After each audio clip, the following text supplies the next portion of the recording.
messieurs, bonjour. Très heureux de vous retrouver sur cette troisième édition de Kaléidoscope, votre programme médiatique qui permet aux acteurs de la scène socio-politique béninoise de croiser les regards sur les faits ayant marqué l'actualité au cours de l'année et de jeter, bien entendu, des perspectives sur l'avenir. Vous êtes sur Carré Politique. Au cours de cette émission, nous allons dans un premier temps nous prononcer sur la visite du président français Emmanuel Macron au Bénin, la démission du professeur Joseph Tchorbenou à la Cour constitutionnelle, l'inauguration des monuments à Cotonou et bien évidemment les élections législatives du 8 janvier 2023. Nous n'allons pas non plus occulter la substance du discours du chef de l'État sur l'état de la nation. Pour faire cette tautologie, vous me le permettez. Avec moi en plateau, Laurent Toninkes, journaliste à Eden TV. Laurent, bonjour. Paul Dangogue, bonjour. Ça fait votre deuxième participation sur Kaléidoscope. Merci pour la fidélité. C'est moi. Vous faites le débat ce matin avec Ange Banouin, journaliste, analyste politique. Ange, bonjour. Bonjour Paul, bonjour Laurent, bonjour aux amis internautes. Je vous fais un petit rappel. Nous étions le 27 juillet dernier quand Emmanuel Macron a foulé le sol béninois dans le cadre de sa tournée africaine. Une visite de travail à l'issue de laquelle les Béninoises et les Béninois ont nourri assez d'espoir. À cette date, quel point peut-on faire après cette visite? Merci Paul. Il faut reconnaître que cette visite d'Emmanuel Macron au Bénin répondait également dans un contexte de reconquête de l'Afrique. Et ce qui a échappé à bon nombre d'analystes et d'observateurs africains en ce qui concerne cette tournée africaine qui s'est consacrée principalement à des pays comme le Cameroun, le Bénin et la Guinée. Et lorsque vous restez dans cette logique, vous vous rendez compte aussi que le renforcement de la position stratégique de la France dans la sous-région face au phénomène du terrorisme a fait que la France s'est trouvée comme alliée loin du Niger qui est en train d'accueillir la force Barkhane qui finalement a fini par faire ses valises de Bamako, le Bénin comme l'un des éléments pour assurer tout au moins une position avant-gardiste pour éviter que les djihadistes n'aillent du côté de la côte. Et vous aurez pu constater qu'à la suite de cette rencontre qui a permis d'avoir des annonces et pourquoi pas même l'engagement du gouvernement français d'accompagner le Bénin à travers son renforcement de dispositifs sécuritaires, qu'il y a beaucoup d'infrastructures qui sont en cours de réalisation par rapport à la fortification du Bénin en ce qui concerne la présence des forces de défense et de sécurité et mieux également au renforcement de capacités je ne dirais pas des forces armées béninoises. Simplement que derrière cette stratégie de ma position d'analyste, il faut observer que le Bénin ne s'est pas totalement démarqué des pays comme le Mali, dont beaucoup sont en train de déplorer aujourd'hui ce qui s'est passé, même si la position de la France ne répond que souvent de l'offre que lui font les pays africains. Demandez-moi quelle est l'offre que le Bénin a fait à la France. L'offre du Bénin est de renforcer la capacité, je ne dirais pas des militaires ou bien des forces de défense et de sécurité béninoises. Mais qu'est-ce que le Mali aussi avait demandé? Le Mali avait également demandé la même chose. Et si on a observé le résultat qui s'est passé au Mali, c'est qu'il faudrait que le Bénin tire véritablement conseil de ce qui s'est passé au Mali pour se réajuster. Et au-delà, lorsque vous écoutez à la suite de cette rencontre, la position française au Bénin, sinon dans la sous-région aujourd'hui en revoyant son dispositif, est d'être aujourd'hui un point d'appui aérien par rapport aux forces armées, je ne dirais pas de la sous-région. Ce qui, pour ma part, est un appui mais qui révèle quand même, qui laisse à désirer, dans la mesure où nous savons que les djihadistes agissent de façon asymétrique. Et la meilleure manière de contrôler l'asymétrie aujourd'hui, c'est d'avoir un contrôle aérien, d'avoir des drones, d'avoir le renseignement satellitaire, c'est-à-dire les images satellitaires. Ce que les pays africains, au lieu de demander, ne font pas, mais plutôt vont chercher à demander le renforcement du dispositif sécuritaire. C'est vrai qu'il faut que l'armée soit réactive, mais ce que nous remarquons, c'est que lorsqu'on augmente l'effectif de l'armée, on fabrique beaucoup plus de chair à canon que de stratégiques et de militaires aujourd'hui à la pointe de la technologie pour pouvoir faire face au terrorisme. Je ne vous apprends rien lorsque je vous dirai par exemple que le principal homme fort de l'État islamique a été, je ne dirais pas liquidé il n'y a pas de cela quelques jours, mais ce n'était pas par une action de front, non, c'est par le renseignement, par de la stratégie aujourd'hui qui met en compte ce que nous appelons, galvaudons par le thème de l'intelligence artificielle, qui n'est rien d'autre que le renseignement, qui n'est rien d'autre que, je ne dirais pas, les images satellitaires, qui n'est rien d'autre que des drones qui peuvent voler à une haute altitude. les capteurs humains qui permettent de savoir quels sont les déplacements des personnes et des biens. Et sur ce, je pense qu'il faudrait que le Bénin ne commette pas la même erreur en pensant que... Parce que une puissance, quelle qu'elle soit, que ce soit la Russie, la France, la Chine, ne vous donnera jamais les moyens pour véritablement vous sentir libre du moment où elle sait que si elle est présente à côté de vous, il y a dans les accords cette présence qui fait que c'est le partenaire qui vous accompagne, c'est à lui que vous faites recours lorsque vous êtes dans le besoin par rapport à une stratégie. On peut déduire de vos propos que vous n'êtes pas pour la collaboration bilatérale, la coopération bilatérale entre la France et le Bénin. Loin s'en faut, mais je suis dubitatif par rapport à la demande qui est faite. Dans un premier plan, j'ai apprécié la demande en termes de renseignement, de renforcement du dispositif militaire. Quand on parle de renforcement du dispositif militaire face au phénomène de terrorisme, je le dis et je le répète, j'ai eu le temps de le dire plusieurs fois, les puissances militaires ont intérêt à ce qu'il y ait des foyers de tension. Parce que tant qu'il n'y a pas de foyer de tension, il n'y a pas de commande d'armes, il n'y a pas de commande de grands arsenaux militaires, il n'y a pas de commande de matériaux de dernière génération de pointe. Donc ce sont leurs entreprises, mais les entreprises de leur pays ou de leur région qui sont les experts dans le domaine. Alors là, mais ce qu'ils ne feront pas, c'est qu'ils ne transféreront pas la technologie. Parce que c'est avec la technologie qu'on arrive à contrôler le monde. Et lorsque vous avez la technologie, vous pouvez vous départir des puissances. Mais le problème que nous faisons, ce que nous faisons en Afrique, c'est que nous ne recherchons pas la technologie, mais nous recherchons simplement le renforcement des capacités humaines. Or, cela, c'est basique. C'est juste peut-être pour faire face à des menaces frontales, des menaces classiques. Même lorsque vous regardez la guerre russo-ukrainienne, vous vous rendez compte qu'en réalité, au-delà de l'armada militaire dont dispose la Russie utilise aujourd'hui, je ne dirais pas de la haute technologie. Et vous vous rendez même compte qu'aujourd'hui, les différents conflits qui se posent, c'est après analyse de certaines images satellitaires, parce qu'il y a des détonations à des endroits donnés, et chaque partie se réclame ou bien accuse l'adversaire. Nous allons y revenir. Laurent Touré-Kess, on se rappelle de la substance de la déclaration du président français Emmanuel Macron le mercredi 27 juillet dernier, quand il était en visite à Cotonou. Il a donné la disponibilité de la France à accompagner le Bénin dans sa lutte contre les attaques terroristes. Après, nous avons suivi, il y a récemment, quelques semaines seulement, un accord, un don de matériel à l'armée béninoise. Je crois qu'il ne faut pas se leurrer parce que la France n'a pas d'amis, la France n'a que des intérêts. Et donc, la France, consentant ses intérêts menacés dans la sous-région, cherche un partenaire stratégique pour continuer à contrôler ses intérêts dans la sous-région. Quand vous parlez de moyens logistiques, véhicules donnés au Bénin, avec un certain nombre de formations à l'endroit des forces de défense et de sécurité, oui, tout ça c'est bien beau parce que nous avons perdu des hommes au front, et bien évidemment, parce qu'à un moment donné, nous manquons de moyens et de stratégie. Mais il ne faut pas se leurrer, parce qu'en réalité, quand la France en arrive à s'installer quelque part, c'est toujours pour se regarder ses intérêts. Et donc, étant donné que la France est de plus en plus rejetée au Mali, au Niger, au Burkina Faso, il faut trouver ce partenaire stratégique. Regardez un peu les pays dans lesquels Macron était parti. Bénin, Cameroun, Guinée. C'est des pays stratégiques du point de vue de l'Afrique. Et donc, il fallait, à un moment donné, chercher à nouer de nouveaux partenariats pour pouvoir continuer à contrôler ces régions. Il y a l'Afrique centrale, il y a l'Afrique de l'Ouest, bien évidemment. Donc, je crois qu'aujourd'hui, même s'il faut applaudir cet accompagnement de la France, il faut être assez prudent parce qu'en réalité, cette France n'a jamais changé de vision par rapport à l'Afrique. Quand vous regardez tel que ça se passe avec les différents régimes successifs, on se rend compte que cette France ne poursuit qu'un idéal. Cet idéal, c'est quoi? Continuer à exploiter l'Afrique pour continuer à vivre. Et donc, il faut faire très attention. J'ai envie de vous demander, Laurent Touré-Kess, au regard de la recrudescence des attaques que le Bénin a enregistrées ces derniers mois, vous seriez à la place des gouvernants actuels que vous auriez fermé vos portes à la France? Je ne demande pas de fermer la porte à la France, je l'ai reconnu. Nous avons besoin de moyens, nous avons besoin de formation, mais en même temps aussi, il y a une responsabilité des gouvernants ici. Quelle est la motivation des forces de défense et de sécurité? Qu'en est-il de ces familles qui ont perdu des enfants? C'est de ça qu'il est question. Aussi longtemps que nous allons mettre de la motivation, les gens auront la volonté d'aller servir la patrie, de défendre la patrie. Mais si nous savons que les forces de défense et de sécurité sont sur le terrain, les agents sont sur le terrain, et que les généraux sont dans les bureaux à Cotonou, vous voulez quel résultat?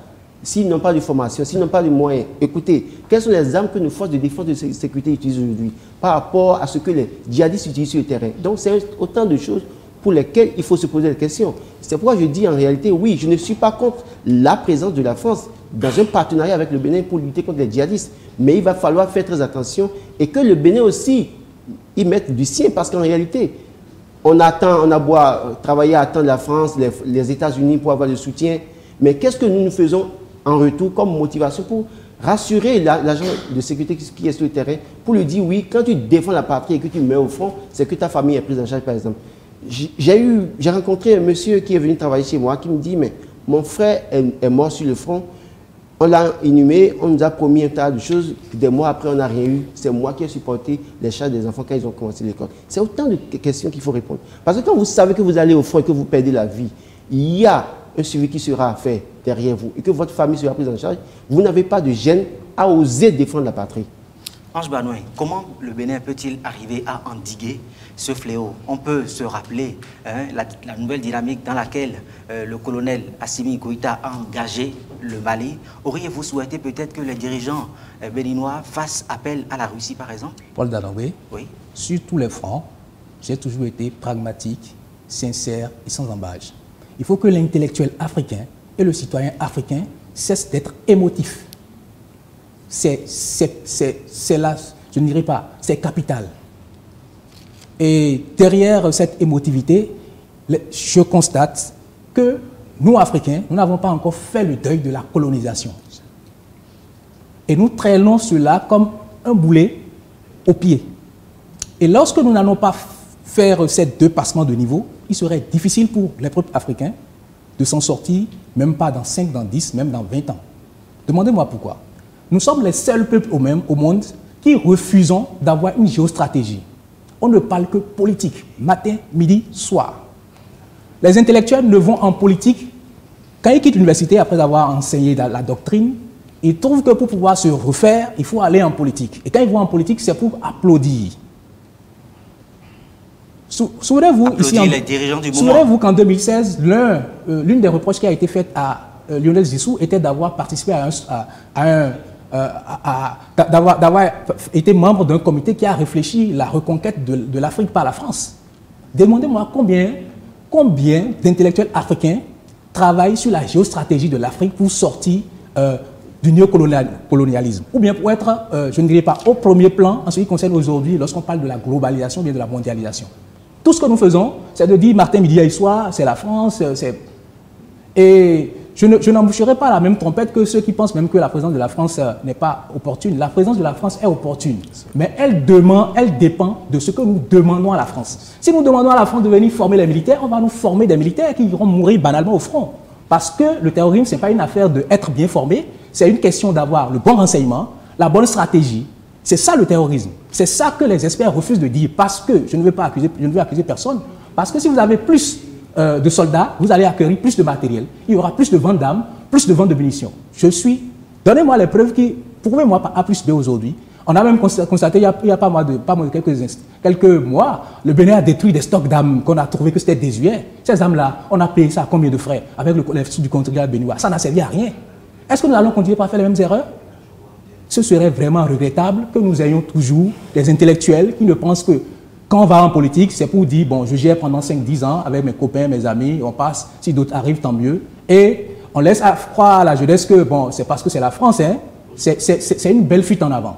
Ange Banouin, puisque vous avez évoqué la géostratégie dans la sous-région, s'il vous était donné de faire des recommandations aux dirigeants actuels pour endiguer ce fléau, que diriez-vous? Je l'ai dit tout à l'heure, même dès l'entame, c'est qu'il faut changer de stratégie par rapport au terrorisme. Le terrorisme, ce n'est pas une guerre de front, c'est une guerre asymétrique. Il faut avoir... Ça peut coûter cher, mais c'est efficace. Même aujourd'hui, ce que notre police utilise, c'est même rudimentaire, avant même de parler d'une guerre asymétrique. Nous n'avons pas de capteur humain. On peut être dans ce bâtiment ou bien dans n'importe quel endroit, les gens viennent avec un drone, mais ils voient tout ce qui se passe dans la salle. Nous avons ces gens douces. On a voté, je ne me ferai pas le plaisir d'applaudir comme les gens applaudissent, on a voté ici des lois sur le renseignement. Ça a servi à quoi? Excusez de peu, peut-être à traquer des opposants, mais pas pour assurer la sécurité. C'est de ça qu'il s'agit. Et il y a par exemple, Laurent a parlé par exemple des gens qui vont mourir au front. Oui, il y a une loi qui est annoncée, je pense même votée par rapport à ce qu'on envoie en mission. Mais comment on vulgarise ça? Je me suis même surpris la fois dernière de certaines lois, mais on veut voter des lois dont les populations ne sont même pas informées. Qui doit jouer ce rôle-là? Ce n'est pas parce qu'on ne veut pas communiquer que le Parlement. Mais nous avons malheureusement, je ne dis pas malheureusement, un Parlement aujourd'hui même qui a une direction de communication qui est absente de tous les radars. Quand on a un Parlement, le rôle du Parlement normalement, c'est de vulgariser les tests. Même avant de vulgariser, on débat d'abord des tests.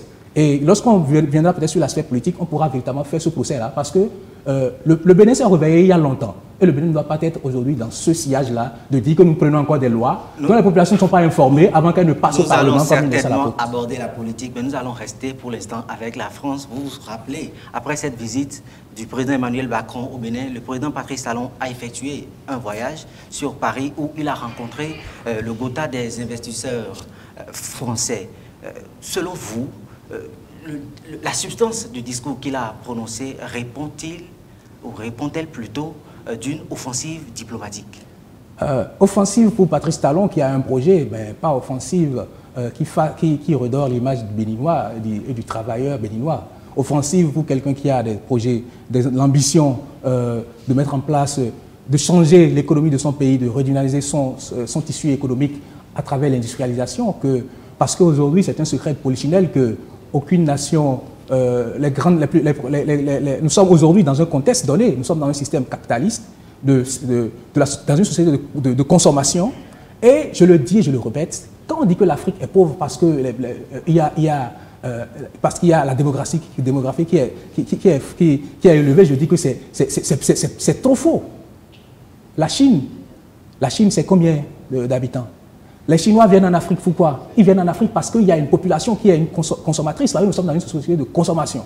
Donc, si vous avez la démographie, il faut travailler à avoir des industries, produits pour que les gens achètent. Et c'est ça qui fait l'économie des grandes puissances. Mais les puissances qui sont aujourd'hui des populations vieillissantes, elles ne sont plus dans la stratégie des puissances émergentes. Et nous constatons, comme le communisme est descendu, aujourd'hui le capitalisme est en train aussi de tomber d'une manière ou d'une autre avec les politiques qui ne reprennent pas. Parce qu'on n'arrime pas le développement avec l'industrialisation. Et pour venir sur le dernier point, sur le plan, sur le plan stratégique, la question de la loi sur l'embauche, c'est vraiment, je ne dirais pas, cette loi, elle est regrettable, même si elle répond à une stratégie de conquête d'un marché extérieur. Nous allons peut-être y revenir. Voilà. Laurent Toninquez, vous avez suivi le président Patrice Talon face aux investisseurs français. Il a présenté d'ailleurs le Bénin comme l'oasis en Afrique. Certains leaders d'opinion ont associé ces propos à de la démagogie et à une prétention mal sentie. Moi, je ne dirais pas que c'est de la démagogie. Le chef de l'État fait un travail à la tête du Bénin depuis 2016 et il faut souligner que même si tout n'est pas rose, il y a des choses qu'il faut apprécier. Et quand vous allez à la zone industrielle de Glodjipé, que vous allez constater ce qui s'y fait, il y a bien des raisons d'applaudir. Parce que moi, je me suis rendu, j'ai posé des questions, j'ai visité le site et je me rends compte qu'il est allé vendre ce site parce qu'en réalité, il faut permettre aux investisseurs de venir investir au Bénin et pour créer de l'emploi. Parce que nous avons, quand je l'ai rappelé, nous sommes une société consommatrice. On ne va pas continuer à consommer tout le temps ce que les autres produisent en créant de l'emploi dans leur pays. Il va falloir à un moment donné créer des entreprises, mettre en place de l'industrie, créer de l'emploi et permettre à ce que nos ressources restent dans notre pays. Mais au-delà de tout, c'est vrai que certaines déclarations du chef de l'État parfois dérangent. Et il faut oser le dire parce que quand le chef de l'État ose brandir la loi sur l'embauche comme étant un trophée, je crois que ça dérange. Ça dérange en ce sens que c'est quand on sait que les députés à l'époque, parce que tout à l'heure, les deux députés qui étaient sur le plateau n'ont pas cru devoir rappeler à l'ordre de l'opposant pour lui dire que cette loi n'avait pas été votée par la 8e législature, mais par contre par la 7e législature. Ça veut dire qu'elle-même ne savait pas que c'était une autre législature qui avait voté cette loi. Donc ça pose un problème. Et pour dire quoi? Quand on lit la loi sur l'embauche aujourd'hui, quand on regarde la situation, la chosification de l'espèce humaine, je me rends compte que c'est difficile. Il va falloir éviter de continuer à vendre ça, parce que ça n'honore pas notre pays. Et vous savez, même les entreprises françaises qui ont été à cette séance avec le chef de l'État, il y en a parmi elles qui n'oseraient pas venir en Afrique pour utiliser, en tout cas, travailler, embaucher sous cette loi, parce qu'en réalité, ça peut les rattraper dans leur pays. On a vu beaucoup d'entreprises venir investir en Afrique, mais qui ont été rattrapées par leur pays là-bas, parce que les gens ont dit ce que vous avez fait là-bas ne répond pas aux normes et ça ne protège pas l'espèce humaine. Alors, en dehors de ça, il y a la question de l'énergie. Quand le chef de l'État affirme tout haut devant des investisseurs qu'on peut vendre l'énergie moins cher qu'en Chine et que quelques jours après, on se rend compte qu'au CNHU, des gens sont morts parce qu'il y a une coupure. Et quand on se rend compte que chaque semaine, il y a une coupure quelque part et que des appareils des citoyens sont gâtés, il faut peut-être parfois écouter, poser la question aux cadres qui sont autour de lui, qu'ils disent la vérité au chef de l'État. On a vu, l'honorable dit tout à l'heure, mariage d'État où ça n'a pas marché, mais bien évidemment, ceux qui ont géré mariage d'État 1 sont en train de servir le pouvoir en place. Ils sont à la tête des institutions de la République, bien évidemment. Donc, je crois que c'est un ensemble de choses sur lesquelles il faut que nous puissions faire attention, très attention, au-delà de ce qu'il faut apprécier ce qui est fait. Je dis et je le répète, moi je suis allé à la zone industrielle de Glodjibé. Je crois qu'il faut féliciter le gouvernement pour ce qui est fait là, mais au-delà de tout, au nombre des conditions qu'on pose autour de l'employabilité des jeunes, je crois qu'il faut travailler à revoir ça. Parce que je me rappelle que les députés qui votaient cette loi étaient majoritairement des chefs d'entreprise, bien évidemment, et donc c'est pour leur intérêt, bien évidemment, mais il va falloir corriger cela parce que l'espèce humaine, on met l'homme au cœur de tout développement. Il ne suffit pas de vouloir le développement et de mettre en place une stratégie, mais il faut considérer l'espèce humaine, le respect de la personne humaine.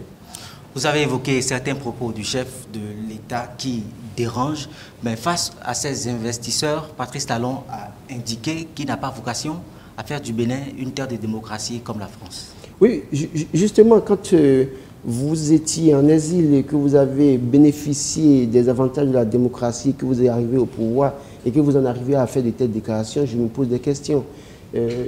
S'il n'y avait pas une sorte de démocratie, il n'y avait pas une sorte de laisser-aller, est-ce que Patrice Talon serait fièrement chef de l'État du Bénin aujourd'hui? Je me pose des questions. Et donc, oui, on ne veut pas faire... on veut pas... J'ai comme l'impression que on n'est pas fier on n'était pas fiers de ce que nous avions été par le passé en termes de démocratie. Le Bénin commence malheureusement les initiatives et parfois finit par les perdre. Et donc je crois que c'est à ce stade que nous nous retrouvons aujourd'hui. Le chef de l'État ferait mieux de revoir cette posture. Moi, je le dis, et parfois quand vous en arrivez à critiquer les actions du gouvernement, on vous traite d'opposants. Mais bien au contraire, évidemment, il faut accepter les critiques, se corriger. Il est élu pour 10 ans, en tout cas pour 5 ans renouvelable une fois à la tête du Bénin. Et je crois que s'il n'y avait pas une sorte de démocratie, à un moment donné, il ne serait pas là. Il devrait travailler maintenant aujourd'hui à ce que nous puissions retrouver, en tout cas, les lettres de noblesse en termes de démocratie au Bénin et que le jeu soit, je me réjouis de ce que, pour une fois, depuis 2016 qu'il est là, qu'en 2023, on aura une élection plus ou moins ouverte pour permettre à toutes les sensibilités d'aller aux élections. Mais il va falloir travailler davantage sur cette question pour que nous puissions avoir notre image que nous avons perdue depuis 2019. Georges Banouin, oui. Vous permettez que je pose très rapidement, oui, sur la question de la démocratie. Dans ce débat. Voilà encore l'autre imbroglio que nous créons, que les politiques, lorsqu'ils échouent, essaient d'incruster dans la cervelle de la jeunesse africaine. La démocratie, c'est le meilleur système politique de gouvernance et de développement des populations et des peuples. C'est le meilleur système, mais c'est également le système le plus fragile. En Afrique, on a tendance, il y a même eu un chef d'État qui a lancé une boutade, il dit la démocratie, c'est simplement d'organiser des élections. La démocratie n'est pas synonyme d'organiser des élections. La démocratie, c'est le seul système au monde dans lequel il faut que le pouvoir contrôle le pouvoir. Il faut qu'il y ait le pouvoir pour pouvoir arrêter le pouvoir. Et dans ce système, lorsque un seul des maillons est affaibli, c'est ce qui se passe en Afrique, ce n'est plus la démocratie. Mais comme nous sommes frileux du thème de la démocratie, on continue de dire démocratie. Et ne soyez pas surpris quand au Bénin, on a entendu parler de démocratie Nescafé, de dictature du développement et tout y quanti. Ça vous dit quoi? Ça vous dit que tous ceux les politiques, lorsqu'ils disent oui, c'est parce que nous sommes en démocratie qu'il faut aller en Chine parce que de l'autre côté, il y a ceci, il faut aller en Asie parce que c'est pas, les gens ne font pas... C'est juste une fuite en avant. Si le pouvoir judiciaire fonctionne normalement, l'exécutif, le législatif, les opérateurs économiques auront envie d'investir et le développement va se prendre. Les États-Unis, c'est la plus vieille démocratie au monde et c'est l'une des puissances économiques les plus fortes au monde. Sauf si la Chine n'avait pas pris le devant parce qu'aujourd'hui, l'Europe et certains pays, et même les États-Unis, sont en train d'envoyer leur industrie en Chine. C'est ça le problème. Mais les capitaux reviennent toujours pour développer les États-Unis. Donc il faut que nous changions de paradigme, qu'on évite d'agiter à la jeunesse que c'est la démocratie. Non. Lorsqu'on a un parlement constitué entièrement que de députés d'une même obédience, on n'est pas en démocratie. Il faut avoir le courage de le dire. Lorsque nous avons des élections où on peut éliminer des candidats pour ne pas être en ligne de départ, pour pouvoir les empêcher d'aller au Parlement. On n'est pas en démocratie. Puisque vous abordez le volet politique, déjà, je le dis comme ça, et on sent à travers vos propos votre appétit pour les questions de géostratégie. Vous avez suivi en mai dernier, non, juillet, j'allais dire, la démission de Joseph Diogbenou à la tête de la Cour constitutionnelle. Quelques heures après, quelques jours, il a été désigné président à la tête du parti Union progressiste, devenu plus tard Union progressiste Le Renouveau. Un courant de pensée assez répandu dans le pays a noté dans ces faits un manque de finesse et d'élégance. Est-ce votre cas? Manque de finesse et d'élégance, ça, c'est une appréhension que quelqu'un qui se réveille dans le Bénin d'aujourd'hui comme s'il n'a pas connu le Bénin d'il y a quelques années.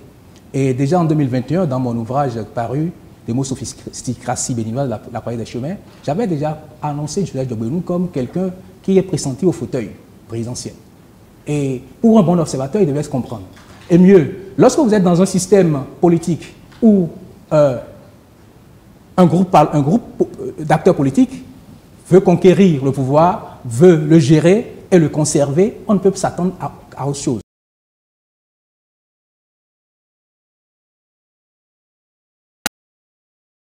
Dans la mise en œuvre des politiques de développement ou bien des politiques publiques, et que les institutions se sont couchées les unes devant les autres, on ne peut obtenir que ça. Quelques mois avant la démission de Joseph Diogbenou, la loi organique de la Cour constitutionnelle a été réactualisée, ce qui permettait à quelqu'un qui quitte la tête de cette institution de ne plus pouvoir forcément observer le temps de répit qui était prévu. Mais c'est passé devant au nez à la barbe des Béninois parce que cette loi organique est passée sans aucune vulgarisation, parti au Parlement, composé des partis de la même obédience, dont le parti qui veut véritablement, parmi ces partis-là, conserver le pouvoir après la conquête de 2016, la gestion de 2016 à 2021 et de 2021 à 2026, veut le conserver. Vous vous rendez compte que même si le second pan, qui ne se retrouvait pas encore qu'il est minoritaire, il ne pouvait pas s'y opposer, parce que c'était dans un timing donné. Et donc, souffrez qu'on constate et qu'on observe que le Bénin n'est qu'en train de... avec la démission de Diogbenou, ce n'est qu'une mise en musique d'une volonté, je ne dirais pas, de continuité du pouvoir. C'est simplement ça. Est-ce que vous affirmatif sur la question? Vous le dites de façon péremptoire? Je le dis de façon péremptoire parce que l'erreur que nous commettons, c'est que nous faisons des plateaux politiques avec des politiques qui malheureusement ne sont même pas trop imbus de la question politique.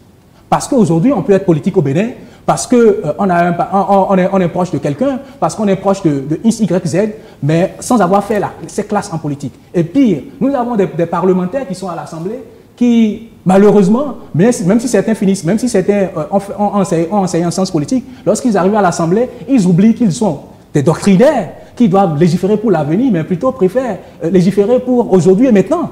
Et c'est pour cela que la jeunesse se retrouve dans ce qu'elle se retrouve. Il faut qu'on arrête avec ça. Vous n'allez pas voir un député socialiste arriver au Parlement et venir agir comme un capitaliste. Il vient avec la vision socialiste qu'il a défendue même depuis comment on dit, l'université, au sein des organisations syndicales. Chez nous, vous pouvez quitter une organisation syndicale, dire que je milite pour ceci, vous arrivez en politique, vous changez de veste comme vous voulez. Et le problème, c'est quoi? Les gens changent de veste sans que cela ne les frappe. Parce qu'ils savent qu'en réalité, le citoyen béninois ne vote pas forcément en fonction de sa compréhension de ce que celui pour qui il vote va faire au Parlement. Et vous allez le constater. Lorsque les gens vont vous dérouler bientôt leur projet législatif, vous ne verrez pas véritablement de façon conséquente le nombre de lois qu'ils ont prévues. Ils vont vous parler de vision. Ce n'est pas aux députés de nous parler de vision. La vision, c'est pour un gouvernement. Les députés viennent avec des lois bien précisées. L'objectif, ils peuvent nous dire, ils peuvent donner un nom, et là, arrivé au Parlement, le nom de la loi peut changer. Mais on sait que cette loi de X, si je vote pour un député qui s'appelle X, s'il vient, il a prévu au moins pour son mandat, si c'est une seule loi, il peut voter une seule loi. On ne lui demande pas de voter des lois au kilo. On a eu des lois au kilo, on a vu ce que ça nous a donné. Laurent Toniques, est-ce que les faits ne donnent-ils pas raison à Ange Banouin, puisque au soir de sa démission, je vais dire au lendemain, Joseph Diogbenou a déclaré devant la presse qu'il avait fini, j'allais dire, la mission qui est la sienne à la Cour constitutionnelle, puisque juste après ça, il est entré en politique et il est devenu président d'un parti qui est également soutien du chef de l'État. Alors, je dirais que le Bénin, une fois encore, a étonné le monde parce qu'en réalité, Joseph Diogbenou, étant président de la Cour constitutionnelle, était censé être neutre. Et rappelez-vous que le parti Union progressiste avait été créé en décembre 2018, si je me trompe. et que Diogonu était à la tête de la Cour constitutionnelle déjà en juillet 2018.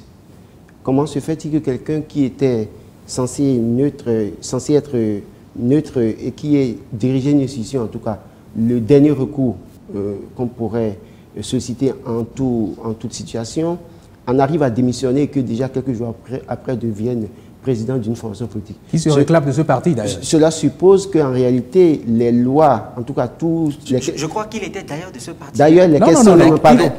Il n'était pas de parti. Non, attention. Disons les choses clairement telles que ça s'est passé. Il était de Alternative citoyenne, d'accord.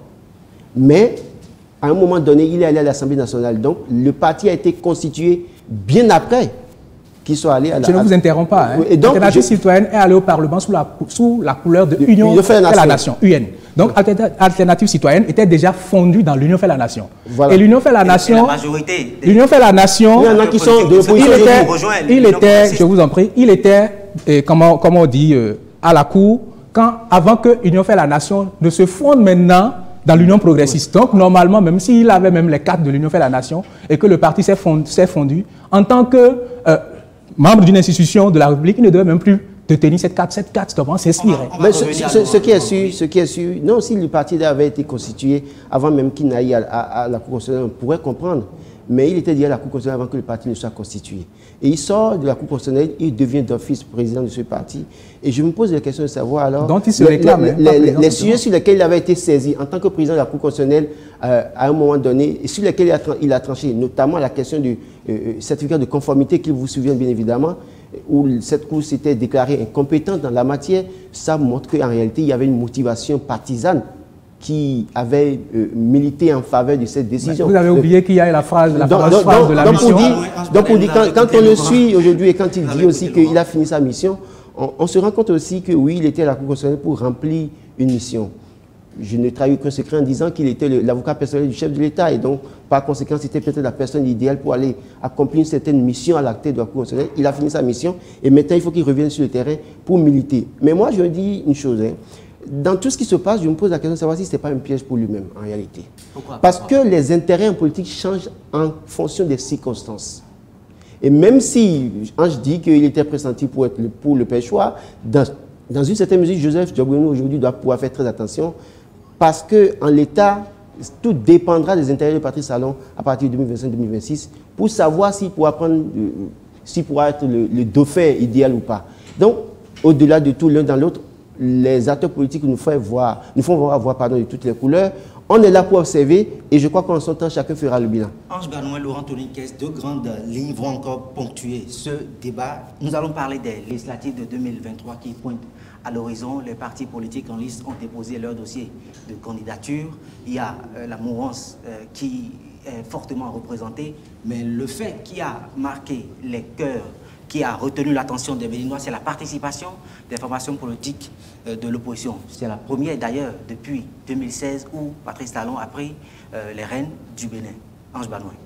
Une participation qui n'aurait été celle qu'elle est que sans que les populations, dans une certaine mesure, ne poussent leur désarroi d'avoir un Parlement constitué de deux partis d'une même obédience. Une première au Bénin, une singularité qui dépeint sur toute l'image démocratique du Bénin. Et mieux, cette participation, loin même d'être pour les populations, je ne sais pas, beaucoup n'ont pas constaté que il y a ce qu'on appelle les voix critiques qui ne participent pas à cette élection. Parce qu'il y a eu des processus qui ont permis à ce que certains ne puissent pas être en ligne au point de départ. Il y a eu la fameuse question du quitus fiscal qui a créé tous les mois dans les partis. Il y a aussi ceux qui ont pensé que stratégiquement, lorsque vous voulez positionner quelqu'un, c'est qu'il faut voir celui qui a un quitus fiscal à jour, mais qui ne savent pas que la réelle politique, elle est tout autre. On ne vote pas pour les législatives forcément parce que quelqu'un est candidat d'un parti, parce que nous n'avons pas la culture d'appartenance à un parti politique, elle ne date pas de si longtemps que ça. C'est juste après la loi de 2018 qu'on a commencé par dire que c'est les partis politiques, c'est les partis politiques. Et les gens ont oublié qu'en 2015, quelqu'un comme Atta Orenoukoua a été élu parce qu'il était seul dans la 16e à Cotonou et il avait créé son parti et il était le seul à être élu. La 15e. Dans la 15e, il était le seul à être élu. Son parti Réseau Attao. C'est juste pour dire quoi? Si celui-là seul, face à des multitudes de partis dans le pays, avait pu être élu, se faire élire du moins, c'est dire qu'en réalité, les gens ne votaient pas parce qu'on vote pour un parti, ils votent pour quelqu'un. Et c'est ça que les gens auront le temps de constater. Ils auront le temps de comprendre. Malheureusement, si, je ne dirais pas malheureusement ou heureusement, si les jeux sont tels qu'on le souhaite, parce qu'une élection, ça ne se gagne que jusqu'au résultat définitif de la Cour. Laurent Toningues, Voilà. il y a quand même la question des 10%. Est-ce que les formations politiques qui ont pu confirmer leur participation au scrutin garantissent de sauter cette barrière? À votre avis, il y a le MPL qui est représenté sur Kaléidoscope, il y a Mouel Bénin, Mouel Bénin qui est... Oui, Mouel Bénin. Le DBN oui, aussi. il y a le DBN également, les démocrates. Est-ce que ces partis-là cités sont capables de franchir la barrière des 10% pour lever des sièges au sein de la 9e législature au Parlement? Vous savez, quand on regarde un peu le nombre de partis qui participent aux élections cette année, on se pose vraiment la question de savoir si le taux de 10% qu'il faut avoir sera facile pour une formation politique. En l'état, en 2019, on a beau dire que l'UP et puis le BR ont réussi à avoir plus de 10% et qu'ils ont eu des députés nationaux. En 2020 également, il y avait un jeu plus ou moins ouvert, bien évidemment, qui a permis à ce qu'on ait l'FCBE comme troisième parti ayant réussi à avoir les 10%, bien évidemment. Et en 2021, on a vu ce qui s'est passé également pour la présidentielle, quand on regarde le nombre de votants, le nombre de suffrages exprimés, partagés entre les formations politiques. Et donc aujourd'hui que le jeu est ouvert, puisque quand vous regardez la tendance du nombre d'inscrits depuis 2019, c'est autour de 4 millions jusqu'en 2021. Par contre, en 2023, c'est 6 600 000 électeurs. Et donc à ce niveau, d'abord, le jeu est ouvert, il y a 7 formations politiques qui doivent travailler à cela. Mais il y a que les formations doivent pouvoir travailler à davantage convaincre les citoyens sur le terrain, parce que cette affaire de 10% pèse sur eux comme l'épée de Damoclès. Dans certaines mesures. Ils doivent travailler à avoir les 10%. Et je me pose la question de savoir si aujourd'hui l'UPR et le BR peuvent se targuer de dire qu'ils auront les 10% aussi facilement comme ils ont pu l'avoir en 2019 et 2020. Vous avez suivi l'honorable Sedami Fagla le clamer ici fièrement. Elle est certaine que son parti va lever la majorité des Entre sièges. la déclaration politique et l'action sur le terrain, il y a un fossé. Et les électeurs, c'est eux qui décident. Et ils vont décider sur quel bilan. J'ai vu les députés applaudir à l'Assemblée nationale hier parce que le chef de l'État parlait des AME, de la revalorisation salariale. Mais je me dis, mais combien sont-ils ces députés à aller voir, à interpeller le gouvernement sur la question des salaires? Combien sont-ils à interpeller le gouvernement sur la situation des AME pour en arriver à applaudir le chef de l'État parce qu'il fait l'annonce de ce que... La revalorisation est désormais une réalité. Mais non, oui, justement, mais pour vous dire quoi? Pour vous dire que si c'est se baser sur le bilan de Patrice Talon pour dire qu'on sera élu, c'est un faux problème. Parce que c'est Patrice Talon que les gens voient dans une certaine mesure. J'ai vu un journal écrit avant-hier à qui profiterait cette revalorisation salariale. Je me dis ça ne profite à personne si ce n'est qu'à Patrice Talon. Les députés avaient 2 missions, voter des lois et contrôler l'action du gouvernement. Combien sont-ils à contrôler l'action du gouvernement pendant 3 ans? Si c'est voter les lois, oui, ils ont voté tellement de lois, ils en ont tellement voté. La preuve, on a évoqué une loi où 2 députés qui auraient pu reprendre l'opposant sur la question pour dire « c'est pas nous qui avons voté », mais ont été incapables de se rappeler si c'est eux ou si c'est leur législature qui a voté ou pas. Donc ça pose un certain nombre de problèmes. Et je me dis, le discours ne consiste pas à dire sur un plateau de télévision ou bien à la radio qu'on aura les 10%, mais il faut véritablement aller sur le terrain et dire cette fois-ci ce qu'on veut faire aux populations. On a vu en 2019 des localités dans lesquelles il n'y a pas eu élection et pourtant on a eu des députés qui sont allés censés nous représenter à l'Assemblée nationale. Combien de députés de la 8e législature connaissez-vous? J'en connais peu. Ils sont peu nombreux que je connais. Mais c'est pour vous dire quoi? C'est pour vous dire que la situation de 2023 ne va pas ressembler à celle de 2019. Il faut que les membres de l'UPR et du BR le comprennent aussi facilement. Les situations ne vont pas se ressembler parce que là, maintenant, il y aura un vrai challenge et c'est celui qui aura le meilleur discours pour convaincre les populations qui pourra s'en sortir. Laurent Toningues, Ange Banou, nous sommes dans le dernier tournant de cette émission. Les perspectives sur l'avenir. Oui, avant de finir, les 10% dont il a parlé, oui, très rapidement. Les 10% sont déjà dans l'opinion depuis un moment. Lorsque les gens ont compris qu'aujourd'hui, parce que la stratégie également des 7 partis politiques en ligne de mire, c'est aussi l'émiettement des voix. Et les gens ne savent pas aujourd'hui comment est-ce que cette question-là va se résolver. Parce que ce que nous, journalistes aussi, n'avons pas su rappeler en temps, c'est que le code de 2000, la loi de 2018, qui a été relue en 2019 par les députés, cette loi prévoyait en son temps à ce que lorsqu'il n'y a pas plus de 2 partis qui aient obtenu au moins les 10%, qu'on puisse élargir, voilà. Mais cette fois-ci, la loi ne va plus dans ce niveau-là. Et mieux, on a remarqué également avec la relecture de l'article 42 de ce code-là, et tout y quanti, en ce qui concerne le quitus fiscal, où les gens sont simplement limités à la question de doublons. Et on a vu ce que ça a créé. Ça a créé pour le dépôt des dossiers et même les tensions. N'eût été une certaine stratégie de certains qui ont réussi à tirer le baron du feu.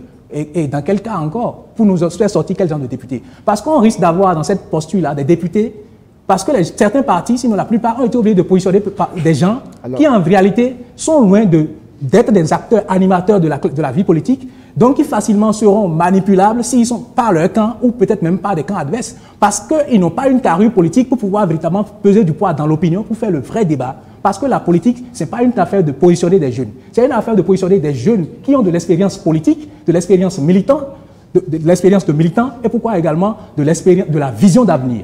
Donc il faut qu'on cesse de faire croire aux jeunes que c'est un positionnement des jeunes qu'on va faire développer le pays. Pour finir sur la question, je voudrais qu'on revisite les chiffres de l'élection présidentielle 2021. Patrice Talon avec sa colistier ont eu 2 431 000 voix, quelque chose comme du genre. Et puis ce résultat a été obtenu par plusieurs formations politiques. L'UP, le BR, le PRD, l'UDBN et moi le Bénin. 5 formations politiques. Et aujourd'hui, vous avez 6 600 000 électeurs qui doivent aller aux urnes. Si on tient compte des 10%, ça fait 660 000 voix au bas mot. Faites le calcul et en fonction des formations politiques de la mouvance présidentielle pour voir si, avec l'émiettement des voix qu'on pouvait observer, s'ils ne travaillent pas autrement à changer de discours, s'ils pourraient avoir les 10%. Merci d'avoir participé à ce plateau. C'est la fin de cette rubrique de Carré politique. Ange Banoin, Laurent, Tony Kess, merci d'être passé sur cette émission fidèle de Kaléidoscope. Restez connectés, on se retrouve dans un instant avec nos invités pour débattre d'un autre sujet sur cette édition de Kaléidoscope. À très vite.